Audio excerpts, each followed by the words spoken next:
Hello, everyone. Welcome back to the hell that is our lives. Uh, Today, Duncan. what was that? Uh, just, just setting the tone. I didn't hear what you said, but cool. Good, Um, good. I'm a bit hungover. Yeah. Do you know why? Is it because it was a special occasion last night? It That I was probably shouldn't. it was a special occasion last night. Wait, you probably shouldn't what say? I don't know. Do you want me to say your birthday in public? No, I mean you don't have to say my birthday. You can just say it was my birthday yesterday. Okay, fair. People It don't was know when we Duncan's were. birthday. People don't know when they were. I mean they can work it down to a month, but they don't. Yeah, it was my birthday Bring it yesterday. down to a week, mate. I'm 21 now. Mm-hmm. Yeah, a week. That's what I meant to say. So yeah, I'm a bit Yeah, hungover, a bit drunk you are. tired. And also this film that we're watching. This is the Golden Talkies podcast, by the way. As is tradition, I waited for a minute in to say that. We watch Good. films that came out 70 years ago. In this 50. case, today, as 50. you listen to this. Did I say 50 70? years ago. You said 70. We watch films that came out 50 years ago. In this case, today. That Wait. is 1970. So Mm-hmm. this is So going to now be a you good really one. have just revealed exactly what your birthday is. No, I've revealed the year. People can work out the year and they can work out the week, but they don't know what day we're recording this on. But Duncan, you just said it came out 50 years ago today, the film we're talking about. So Yeah. film's Jimmy, title. today, as in the day that the listeners are listening to it, Okay. because the film comes out on the 4th of October, which is a Sunday. This Sunday Yes. that you're it's listening this to it. Sunday. 50 years ago today, as you listen, not as you record, it came out. Right. I'm glad we got that settled. Although I dare say people will be able to work out my birthday because they'll be wondering why I'm recording if I'm hungover. And anyway, we're watching The Vampire Lovers this week. Yeah, it's a Hammer horror film. It's good. Yeah.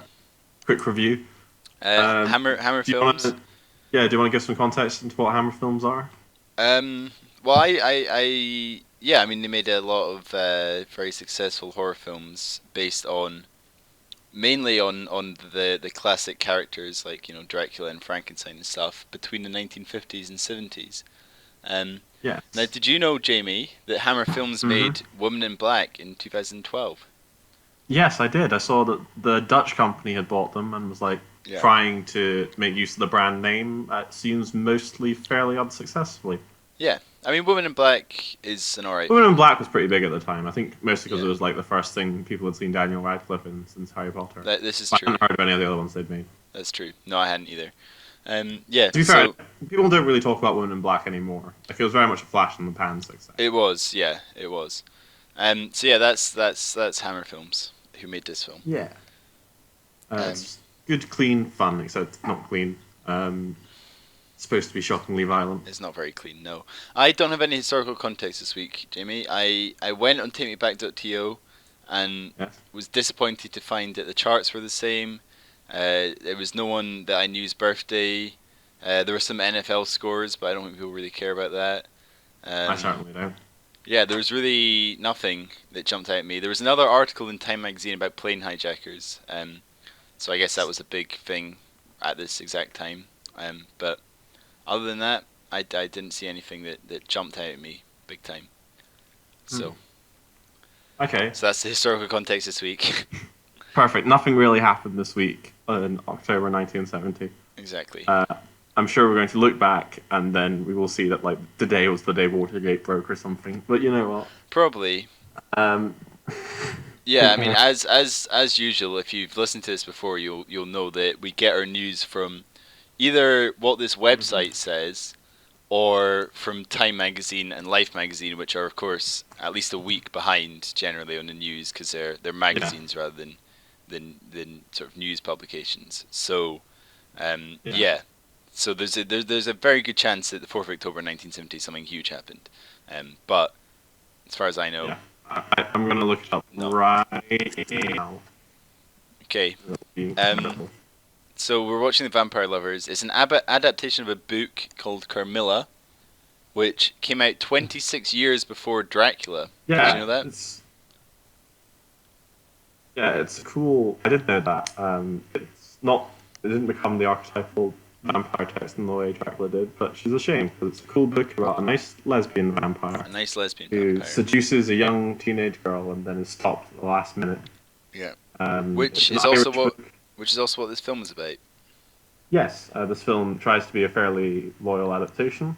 Yeah. Apparently, they had some big fights over the depictions of lesbianism in it. Yeah. But the folks in charge of Hammer said it was in the original novel, so they shouldn't censor the man. That's And right, then man. the scenes are quite exploitative and not that respectful. But you know what? Baby steps. Yeah. Uh,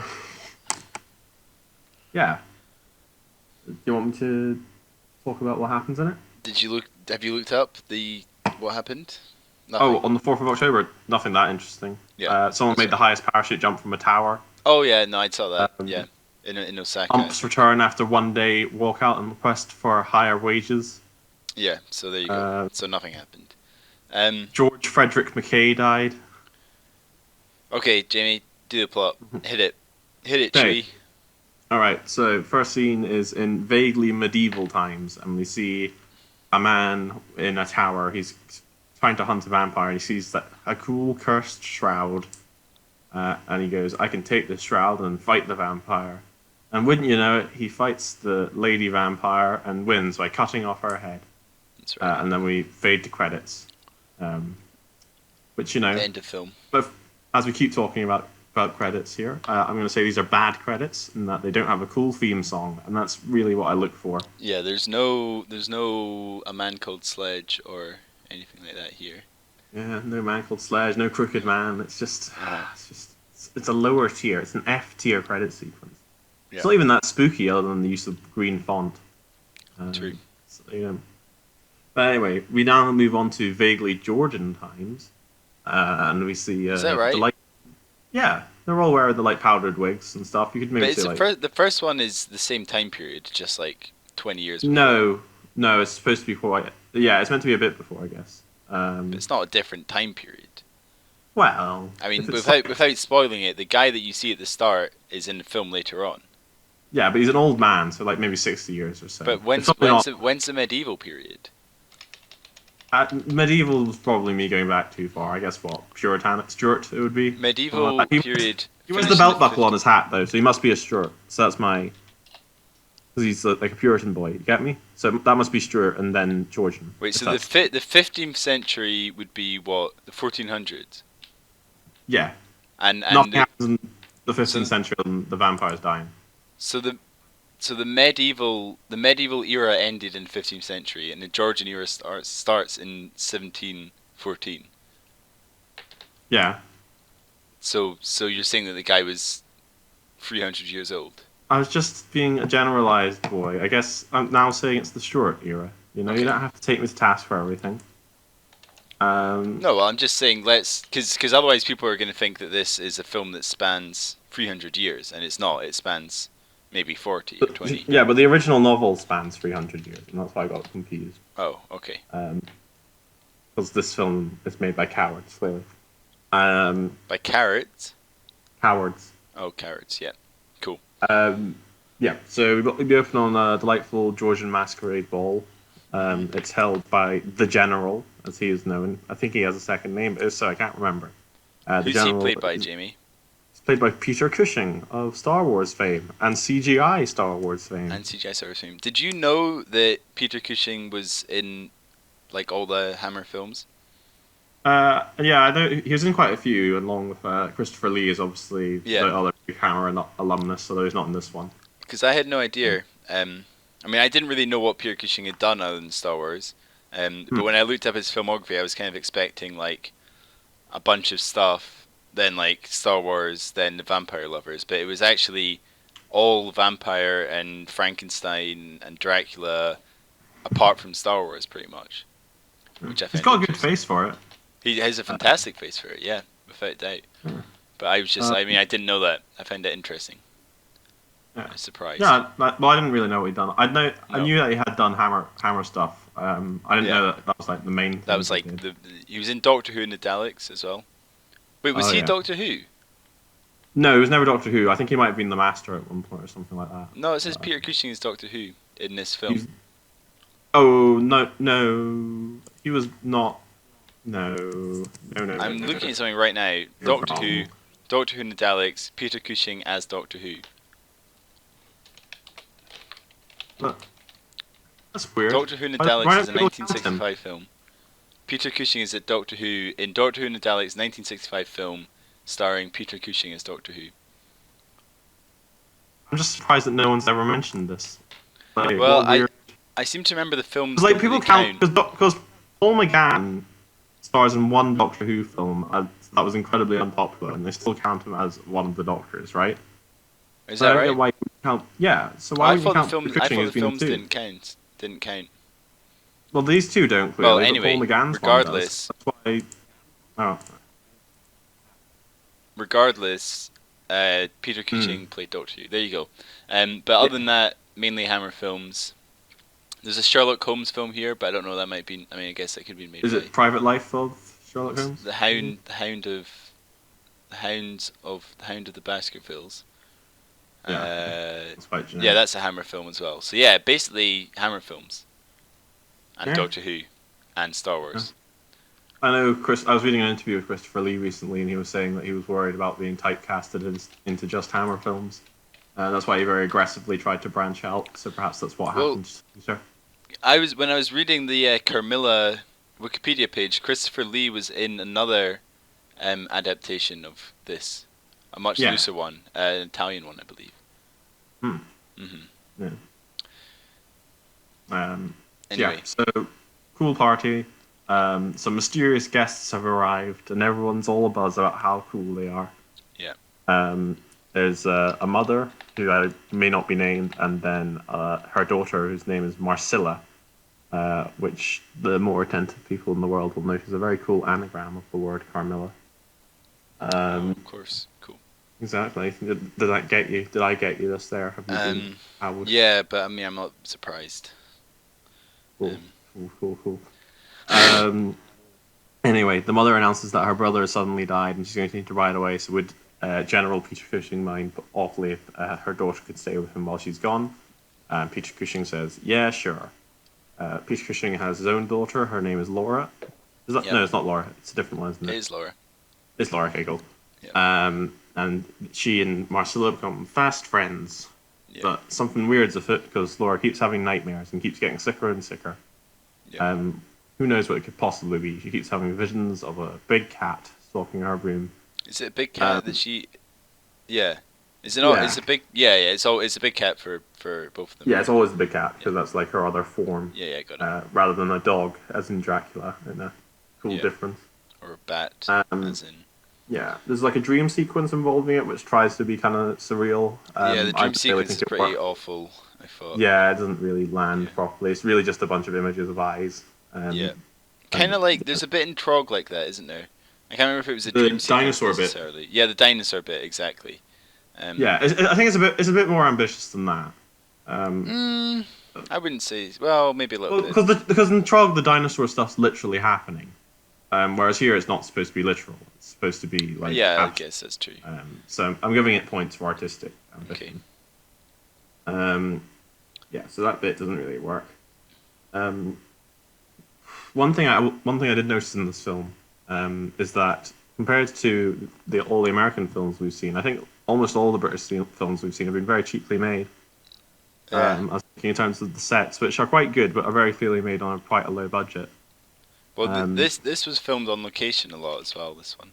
Mm-hmm. Yeah. Yeah. Mm-hmm. It's the weird difference. I suppose it's also still true today. It's just that the amount of money involved has gone up so much. What other British films have you watched? Performance.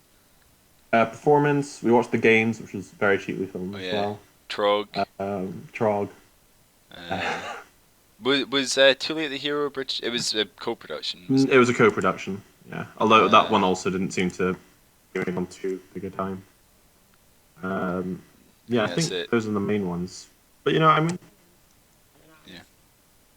Certainly, this film seems quite cheaply made. I think that's I think so. Have been. Anyway, that was just my cool observation that I do because I pay attention. Thank you. What other ones have anything? Okay. Um, so Laura somehow dies. Incredible. Who knows why this could have possibly happened? And Marcella mysteriously goes missing right afterwards. And then we see Yeah. a shot of her coffin that shows that she's been dead for 200 years. That's right. Ew. Pretty spooky. Yeah. So to address a point which I feel is worth noting in a horror film, were you scared at any point during this? No. Me neither. Do you think anyone would be? Mm, Because I don't think there were any scenes in here that were really designed to be that scary. From what maybe I could see, one. even if like you were like a much like even if you were like a small child, I don't know what would be here where you'd like yelp. You know? There's a lot of horror films that are like that just they're not scary remotely, you know. And Yeah. there's ones where you see that they've tried, but it's almost like some people think just the fact that there's a monster in the film at some point makes it scary. Um, Yeah. I don't know. It's not like a creepy tone really all that much No, either. that's what I'm It's not like saying. They an kind of atmosphere. Yeah. just assume the fact that it's been like made as a horror film means it's scary, but Yeah. they don't bother. Have you seen the poster for this film, by the way? Um, Why based don't on you what look you're it up? saying, I don't think so. Because it's quite interesting in terms of just how little resemblance it bears to the final picture. The final Um, talkie. Oh yeah, I see it. If you dare taste the deadly passion of the blood nymphs, that one. yeah, Yeah. Caution, the, not for the mentally immature. very nice. But you do see the image of like three Dracula S's like whipping a bunch of naked slave men Yeah, chained to a wall. yeah, I see that. I'm just saying that if I'd seen that poster and gone to see it, I would have felt a bit ripped off. I think that's quite common, isn't it? I guess, but like that's not even like a scene that happens in the film. There's not No, no but one saying that's that. what I'm saying is quite common. I think these. Yeah, it's not. It doesn't even This is really part of a suggest it's trilogy, by scary. the way. Yes, it's the first of a trilogy that supposedly seems to get progressively worse. Is that right? I was wondering what the other films were like. Maybe in future episodes we'll Return. get to them. Yeah.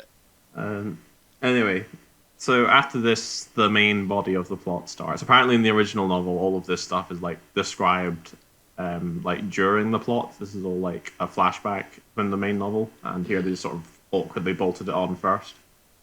Because this film is very weirdly structured, or quite a few Yeah. of the ones we've watched. Um, so we, so I think what's his name, Cole, a businessman is out riding, and he is played. No, sorry, the actor is George Cole, the guy who plays Arthur Daly, and he plays a businessman. Right. And it's quite weird. Have you ever seen Minder? Have I seen what? Minder, Minder. No. Okay, so you don't know who Arthur Daly is, No. right? And you didn't think to articulate that fact when I mentioned it. No, I thought it was someone that I'd forgotten. To be honest. Great. Yeah. Minder was a British dramedy that aired in the 70s. It was very popular. My Okay. dad's a big fan, so I've watched quite a lot of it. Oh, I see. And it's Arth- very I- good. But Arthur Daly is like a con man who like sells dodgy cars, and then the main character of Minder is his bodyguard who protects him from other criminal elements. The name Arthur Yeah, fun Daly fact. definitely rings a bell with me, but Yeah. um, Anyway, anyway. George Cole plays the businessman here, which is the second actor here who I've actually heard of. And he also comes across Carmilla after a carriage crash and is asked to take care of her for a period of time, and also has a young daughter. That's convenient. Yeah, it is convenient, almost as though she purposely sought that out. So the same deal sort of happens in that Carmilla starts seducing and also feeding off of the young daughter in the household. Arthur, because I can't remember the character's real name, Arthur is called off on business in Austria for a few weeks and is sort of left alone. The governess proves to be a bit of an obstacle at first, but then Carmilla gives her a mind-controlling brooch. And useful. thus she becomes a thrall to her. So that all seems to be going quite swimmingly, but the butler, played by a man who looks like Sean Bean but definitely isn't, um, starts to get his suspicions when the local pub landlord says that there's been vampires about. So he fills her room with garlic flowers, and this starts a long process of Carmilla trying to scheme to get the flowers away in a way that seems even remotely natural. You're not very communicative today, Duncan. I'm. Uh, I am. You're going through the plot. I am. I feel like I'm talking to very little. Yeah, the bit of the flowers is pretty funny. Because obviously they're garlic flowers. Yes. And therefore Which is bad where for that vampires. legend comes from, because they used to hang garlic flowers around people who died from disease, because they are an antiseptic to a degree. But now Interesting. it's been sort of perverted in modern culture to not be garlic flowers, but garlic itself. Interesting. So there you go. Yeah, and then both the countess or whatever her name is, the lady of the house, and The governor, Marchilla, Carmilla, whatever, Carmilla at this try and point. get the flowers away with various excuses. Yeah. Yeah. But eventually Carmilla pulls her greatest card, which is to seduce the butler. And then he gets rid of the flowers, thus leaving her the poor maid who's been dealing with the conflicting orders, deciding to follow his. Yeah. This time, we see there's been a doctor who's been to see Laura, and he immediately realised it was vampires. He's apparently a bit of a prototype for Van Helsing, who is obviously a much more famous character Yeah. in terms of a doctor who knows what vampires. But he's the one that suggests putting the garlic flowers down and hanging a cross around the young daughter's neck. He gets killed by Carmilla in the woods. So Arthur, riding back, finds him, and so does the general and the man we saw at the beginning, now old. Yeah. And he says that it's because there's vampires about, mate, and they all come from the old castle. That's right. Back in the day, in medieval times, he went to the castle and killed all the vampires there, but he couldn't find them. Not in medieval times. The guy is just a bit older, so a few years ago. In medieval times. No. And he killed all of them but one because he couldn't find the coffin, and he really wasn't feeling too great mentally at that point, so he decided to book it and never return. Yeah.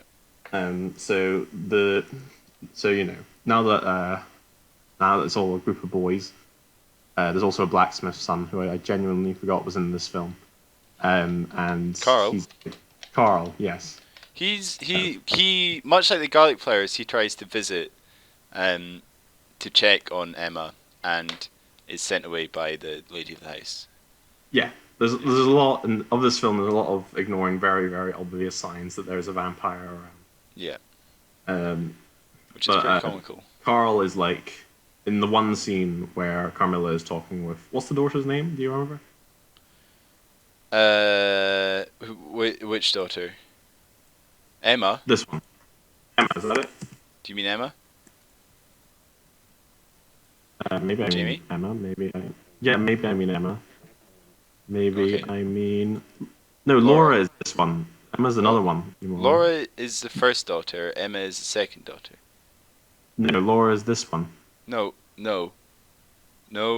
I'm looking at it right now. Jamie, I'm looking here, and I have written my notes in the order of the film, and the name Laura is all the way up, and then it says Laura is dead. A couple of things.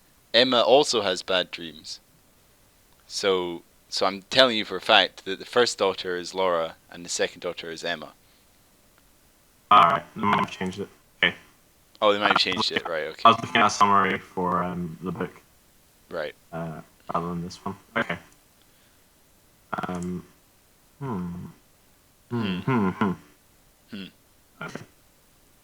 Right. Anyway, those four are in the castle, and they find her coffin. Cole rides off to go and save Laura from the scary lesbian, and they have a bit of a struggle, and she almost wins, but he has a secret knife that he throws at her, and then she teleports away as a power she has. Yeah. Then she's in the coffin, and Peter Cushing stabs her. They move the coffin to the chapel, so that they're surrounded by good old Christianity, and Peter Cushing stabs her in the heart, the stake. Yeah. And then she's dead. And then he beheads her, just to make sure. Yeah. And then everything's good. Yeah. Wow, that was very quick. It was very quick. It's not a very complicated film, and also I hate doing these and think they're very boring. They must be very boring to listen to. So I'm trying to make them go quicker. The woman that plays Carmilla is Ingrid Pitt, who Yes, well, who was also in a bunch of these films, I think. She also was apparently in Where Eagles Dare and The Wicker Man. So there you go. huh. I say apparently. I mean, I'm sure she was, but I didn't Fucking recognize liar. her from Small part in The Wicker Man. Yeah. presumably, and probably Where Eagles Dare as well. Well, Yeah. I didn't. Um, Madeline Smith is Emma. She is in Live and Let Die, and also in a Carry On film and what looks to be a lot of Carry On esque films as well. Yay. Which Let's love to. when did the Carry On films come out? Are we going to be watching any of them? We'll be watching some of the less good ones, much like with the Hammer horror films. Great. Their peak was like during the '60s, I think. Yeah. Um, but still Anyway. some residual goodness. Carry On Matron is the one she was in. I think. That's right. From 1972. I think I've seen that one. Yeah. I can't remember which one I've seen. There were 31 Carry On films. Yes, I'm sure all of fantastic quality. We should have done that as our podcast idea. That is what. Watch the Carry On film every week in Ugh. order. No? I'm happy to abandon this project and do that if you want. No, it's okay. We should. We've got listeners that. Wait, well, let's see when the Carry On films came out. Let's see when the next one is. The next one is it might be Carry On Loving. Carry On Loving, September no, 1970. We missed Carry On Loving. And Carry On Up the Jungle was March 1970. Yeah, I bet because in IMDb doesn't count the release dates of British films properly. Carry On Henry in February 1971, then I guess. Yeah, I see that. So that's going to be quite a while. That's how long is that away? Oh, that's only 4 months away. Yeah, it's been quite a year. Yeah, it has. So I think there are two interesting things, exactly two, about this film to discuss. Lesbian. So, have you ever seen, and I realise that the answer to this question for me is no beforehand, a completely unironic classic vampire film? What? Have you ever seen like an unironic classic vampire film? Yeah. Okay, which one? Vampire. Vampire. Cool. From 1932, which apparently is loosely based on the book that contains this story in it. It's a Danish film, or at least a Danish director. It wasn't very good. I didn't like it very much. So apparently, it's from the collection of stories that features this book, but it doesn't. No. The film itself does not really take much from this book. It's mainly from the other stories in that book. Yeah. But it's an interesting film. It's one of these like. Well, I watched it for my course, so like that kind of tells you what kind of film it is. Yeah. What I was trying to get at was that like obviously like you see a lot of like parodies of like old Dracula films and old horror films and stuff like that. Yeah. And like how cheap and cheesy they were. But I don't think I've ever seen one just like on its own terms. And that was So a very like this one. experience. Yeah, I really like this one. So you're counting this one as a genuine? Yeah, I mean I think that's fair. Yeah, as a genuine article. Like it's got this very sort of charming. It's got a really quaint sort of charm to it. I don't think it would have had I watched it without like that sort of background knowledge of what these kind of films are like. But I had a really enjoyable time. I think just because it was nice to see the genuine article, if you know what I mean. Okay. I found it quite dull. I will say it ran out of. The ending's a bit weird in that it doesn't really. There's no real build up to it, and it doesn't really end in a very satisfactory way. And that there's no real like confrontation. It's just. No, I quite liked her. The way she got stabbed through the heart was kind of cool, and her head chopped off and stuff. And the violence was quite cool, but it was pretty rare, and there was a lot of just walking about and talking and. Yeah, I think like the heart and soul of like older movies like this, and particularly this one, is just like when the beautiful young waif is like getting increasingly sick and everyone's ignoring the signs, as it were. Yeah. whilst you, the audience, know what's going on, True. and it really help. Um, Um, is the other thing you yeah, were I going to talk thought this was about very. the lesbian aspect?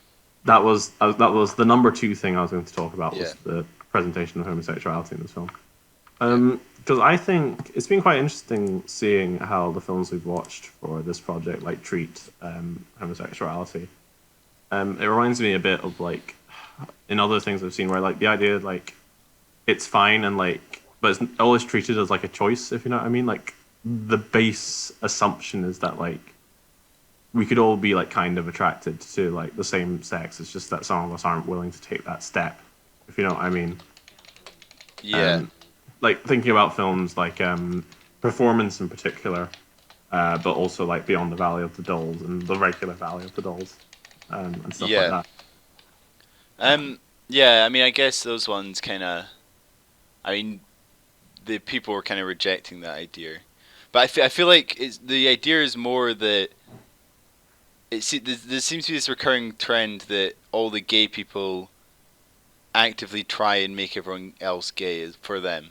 That's also true. It's Yeah. like that's more what I would say I've noticed. I mean I do kind Mm. of get what you're saying, but I think in Beyond Valley of the Dolls you see the guy rejecting that, and in this, I mean in this, yeah, it does kind of happen. True, but I think it's more that the gay characters are very Yeah. I like suppose you could say like pushy. it's sort of pushed. It's sort of shown as like a corrupting influence. Yeah, that's true. Because That's true. like the way I sort of have been seeing it, I think particularly in Performance, which I think is the best of those types of films that we've seen, is like this sort of support for homosexuality, but complete lack of understanding of what it is or how it works, Yeah. which I've always found quite interesting. Because something, this may be a very weird, tenuous link, but in the celebrated sitcom Seinfeld, it has like a lot of episodes about homosexuality.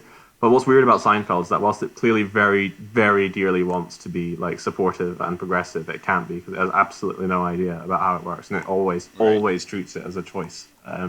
Yeah. Like it has no, like it's always like a character chooses to be gay, and then like maybe they choose not to be gay, or maybe they choose to continue being gay, and the show's like, it's great that you chose to be gay, you should have that right, but it Yeah. never like understands the idea that it's like obviously like a natural thing, which I've always Yeah. found quite interesting because I kind of sort of one of the things you wonder about like how homophobia like stays present in society is like when something is so obviously like out of people's control, like how can you demonize them for it? And I'm just wondering if maybe like the cultural realization that it wasn't a choice is actually took much longer than I initially would have suspected. It's If you know still what I mean. ongoing. That's true. I But guess is like what you're saying. yeah. But I mean more that I've always just assumed it was like people had always like known it was something you were born with. It's just a matter of whether or not you demonize someone for that. But I'm Right. wondering if like maybe like a bigger cultural lie about it was that it wasn't for a very long time, or at least no one was willing to believe it. Yeah, I think that could be true. Because like even in entertainment, you see that tries to be progressive, it never addresses it on that term. And this film it also does that. Um, it's quite, as I mentioned, it's quite exploitative. It's pretty clearly just there for titillation and shock value. But it's at least nice that it's there. You got True. anything else to add? No. One of the other films that's based on Carmilla is the Batman versus Dracula. There's a That fun fact sounds for you. dumb. Yep, I, yeah. it's from 2005. It's animated. Uh, Yeah. yep. Are you sure it's not just that it has a female vampire called Carmilla in it? Because that's Yeah, what a lot of those that is are. it. Yeah. That is it. Yeah. That's not really the same as being based on it, I'd say. No, or I mean the name is influenced by it. Yeah, true. Cool. You got anything else to say about the film? I don't really. I don't think so. Let me just have a wee. I liked it. It was kind of quirky. I liked its charms as a sort of relic. I'm not sure I could have enjoyed it on its own terms. That's my final opinion. Yeah, no, I think no, I don't think I have anything else to say. What's your rating? Uh, I'd I'd recommend someone watch it. I'd want to show it to someone else. What what is that then? Stream it then. Yeah. Oh, okay. I'm going to say watch if it's on. Um, Cool. I'm tempted to say don't watch, but then I didn't dislike it that much. So yeah, It's kind of funny. Turn it yeah, off if you get bored, I guess. yeah. I I think it would be guess fun to watch with other people, as long as they're cool with its surprisingly explicit sexual content. true. Um, cool. We Cool. played Among Us yesterday. We did. What are your What's thoughts your on it? opinion? Oh, I like. I'm happy to have played it a bit. I don't think I like it enough as a game to keep on going with it like a lot. I've given it a bit of a try in public service. I'm with you, and I yeah, think it's fine. But like, I don't think there's enough of like a deductive process to it all to satisfy me. It always seems to just come down to guesswork. Um, yeah. I can't see myself playing it myself. Um,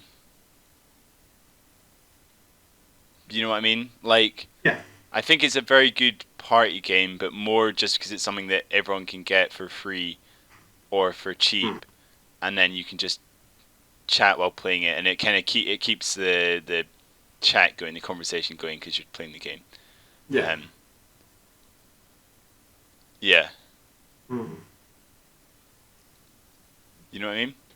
Yeah. I know exactly what you mean. What do you agree? Um, yeah, I do agree. I mean, it was nice to play with other people. Um, but yeah, I'm happy with it as a one-time experience. I feel I've not got my money's worth, and that it only cost £4. But I'm not in a massive rush to go back to playing it again. No, I mean I feel like we might play it again now that we've Yeah, kind of broken the seal, and I kind of do feel like maybe we weren't playing it quite right by I'm sure it'd be good if we had like a larger group. I feel because like the balance was always just slightly off. If you know what I mean. yeah if we'd got the When we full had 10 when we or had like 7 people, it felt like a little too in yeah favor of the crewmates. But then once we put it to 8 with 2 imposters, it felt like the imposters had a little too much of an edge. I feel. yeah Um, I don't know what the better way to play is. I want to try. I would really like to play Trouble in Terrorist Town, but I don't think enough people have Gmod to I do not. exactly. Um, Maybe I'll see if anyone has it and if I could get a group together because I think that one's fun because it's in like a shooter context, the same kind of thing. I don't Hmm. know. It was fun though. Yeah. Um, You experience any other interesting media this week? have I? I don't think so. Let me have a look at my Steam and see what I've played most recently. Oh, Elder Scrolls Online I started playing. Of course, I forgot about that. Yeah. Yeah, it's Tra- alright. It's kind of it's surprisingly good, I would say, in terms of it does feel quite similar to like Skyrim, like a main Elder Scrolls game. But obviously it's an Hmm. MMO. It's got all the usual like ridiculous amounts of money for outfits and mounts and stuff, but it feels like genuinely like I paid £6 for it, and I genuinely feel like I could get everything I want out of the game without Yeah. paying any more, and like only pay once I finished it to get the expansions and stuff. So I guess Oh. that's a good start. The Final You know, Fantasy XIV free trial includes Heaven's Word now, Duncan. You could have got that. You could have played for 200 hours. you can play for For 200 free. hours, can you? For free. Cool. Supposedly. With What's that? me, it Final would have been great. Fantasy. I mean, 14. I've just started an MMO, Jamie. So you know, That's what I'm saying. It's a disgusting betrayal of the highest order mental. yeah. I mean, I guess it kind of is, but Just because I only have like 2 hours free a week in which I could possibly played it. Ugh. Anyway, yeah. I mean, I don't know how I feel about MMOs. They're kind of this is the first one I've really properly played, yeah, and I've played them. um, What it's about kind of Talkies? just it's kind of a bit repetitive and stuff. I think the fun is really in upgrading your character and talking to your friends and stuff. So maybe I mean I feel like it's currently just me and one other person playing it, and I feel like if we got more of a group together, it might be a bit.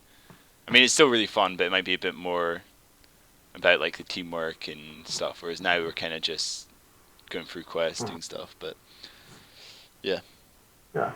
But what about Club Penguin? Though? Club Penguin is great. Yeah, that's the real Eminem right there. Yeah, Club Penguin Um, is great. It does, yeah, it does kind of feel like that. I guess it's nice to have like be playing like an adult version of Club Penguin or Bin Weevils or like all the other Moshi monsters that I played when I was younger. You know, my God, I forgot about Moshi it's nice to Monsters. have a more adult version of that. Um, You know what I'm saying, right. Jamie? In terms of stuff in terms of stuff I've been doing, I watched Taxi Yeah. Driver and The King of Comedy last weekend Oh yeah. in the Joker double bill. So I can now confirm happily that yeah, the Joker ripped those two films off, and they're both much better. Cool. Uh, I've got the King of Comedy on my watch list. I might even watch it tonight. Actually, I was yeah, thinking looking for a film to watch tonight. I might give it a watch. it's pretty Um, fun. I liked it. It's definitely not on the same. It's definitely a lesser Scorsese film, but it's still pretty good. And Jerry Lewis plays himself in it in a role that doesn't portray him too great a light. So I'm, good on him being such a good sport about that. yeah. Uh, Interesting that Robert De Niro is in Joker, isn't it? yeah, I mean, it's clearly to try and make like the because the illusions more to like own up to the illusions, I suppose. Yeah. Um, yeah, I suppose like because to be fair, it's not a ripoff because he's acknowledging it. I would say it's more that it takes ideas from these two films. I don't think it has good ideas of its own. Fair Um, enough. it's I really guess only the mental illness angle the it difference contributes, is and that that's not too well developed. I feel on that film. I feel like the difference is it takes like an existing character and kind of puts them in that That's story and reboots it. Maybe to make it a bit better. not really because the version of Joker in that film isn't an existing character, right? It's No, like no, but that's what I mean. an original It's character who becomes something resembling an existing well, that's character. true. But yeah, Um, I guess. yeah, like I think I mean I don't mean to. I suppose the other thing is that like in Taxi Driver, say like it's not entirely clear how Bickle could like avoid his feelings of like societal rejection and loneliness. Like it's left more open. Hmm. Whereas Joker does provide easy answers, and is a slightly more simple film, I suppose, morally, sort of becomes lesser for it, if you know what I mean. Yeah. Because like whilst there is a place for Joker, and there are actual reasons for him to feel like maybe he is important or being like short shifted. Whereas with Travis, a lot of that's like it's not clear what happened to Travis in the background, but like a lot of it's clearly in his own head, or like his problems are of his own making, Yeah. which is less of the case in Joker, where there is genuine external like pressure on Arthur. If that makes True. sense. I need to watch Taxi Driver again. It's It's a a good good film. film. Oh, we said it at the And same time. then yesterday I was meant to watch The Vampire Lovers, but instead I watched Phineas and Ferb Across the Second Dimension. Is that the new Uh, one? no, that's the old Oh, Phineas and Ferb film, oh, I see. It's good. but it's fine. Cool. Uh, it's the one where Phineas finds out about Perry the Platypus's secret identity. Ah, right. Yes. So I was in it for the deep emotional drama that causes. Yeah. As he gets mildly upset about it, but then learns his lesson by the end of the film. Yeah. So there you go. There you go. That's what I was doing. Good. Uh, yeah. Are we gonna end it now? Yeah, why not? I It's have work to quite do. short, isn't it? But Yeah, take me a um, lot. I'm quite tired. Yeah, Thank you for listening. I hope this wasn't anyone's first episode because you really were very tired. it was pretty wank. I mean, to be fair, it's not so much I'm tired. It's more that I really had not much at all to say about this film. Um, right? Hmm. Yeah, yeah, You're not going to yeah, yeah. reply to me and like I am replying to you. acknowledge what I just said. Yeah. I'm acknowledging it. Yeah. Okay. I mean, I am also tired, but I feel like I could get by if yeah. Okay. Right. Cool. Bye. If we keep talking for another 30 seconds, we get to 45 minutes. Absolutely not. Goodbye. Right. Bye.